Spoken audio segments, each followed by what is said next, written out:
صلاۃ الضحیٰ ادا کی، خدا اس کی روزی میں اتنی برکتیں پیدا کرے گا، اس کے رزق میں اتنی برکتیں پیدا کرے گا کہ اس سے اس کی دولت سنبھالی ہی نہیں جائے گی۔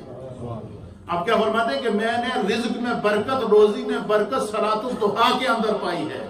پھر فرماتے ہیں کہ میں نے قبر کی روشنی، حضرت شفیق بلخی کہتے ہیں کہ اگر کوئی بندہ یہ چاہے کہ اس کی قبر روشن ہو، اللہ کے نور سے اس کی قبر منور ہو، اور اس کی قبر اور قبر مصطفیٰ کے درمیان کوئی حجاب نہ رہے، وہ اپنی قبر میں بیٹھ کر دیدار مصطفیٰ کرے، اپنی قبر میں بیٹھ کر قرب مصطفیٰ کو محسوس کرے، تو اللہ کے حضرت شفیق بلخی کہتے ہیں کہ میرا ایک بڑا تجربہ ہے اللہ کے ولی کی، آپ فرماتے ہیں کہ اگر بندہ چاہے کہ اس کی قبر روشن ہو، منور ہو، اور قبر میں اسے دیدار مصطفیٰ اور قرب مصطفیٰ ملے، تو آپ فرماتے ہیں کہ بندہ تہجد کی نماز ادا کرے۔ کیا کرے؟ فرمایا تہجد کی عادت بنا دے، اور رات کی تنہائیوں میں اٹھ کر 2 رکعت پڑھے گا یا 4 رکعت پڑھے گا یا 8 رکعت پڑھے گا، اور رات میں وہ عمل، وہ تہجد کا جب اس کو دہرائے گا تو اس عمل کا دنیا میں تو اسے ثواب ملے گا ہی ملے گا، آخرت میں اسے یہ ثواب ملے گا کہ جب سارے گھر والے، بہن بھائی، ماں باپ، سب اسے ایک اندھیرے گڑھے کے اندر چھوڑ کر مٹی ڈال کر واپس آئیں گے، اس وقت اس کے ساتھ کوئی نہیں ہوگا۔ فرمایا جس نے دنیا میں نماز تہجد ادا کی ہے، خدا اس کی قبر کو روشن کر دے گا، قبر کی وحشت کو ختم کر دے گا، قبر کے نور کو اللہ تعالیٰ اسے نصیب فرمائے۔ یہ حضرت شفیق بلخی رحمۃ اللہ علیہ فرماتے ہیں۔ پھر آپ فرماتے ہیں کہ اللہ اکبر، آپ فرماتے ہیں کہ مجھے ہر آدمی کو یہ فکر ہوتی ہے کہ انسان کی سب سے پہلی منزل قبر ہے، آخرت کی۔ قبر میں سب سے پہلے جب انسان کو دفن کیا جاتا ہے تو منکر نکیر کے سوالوں کے جوابات دینے پڑتے ہیں۔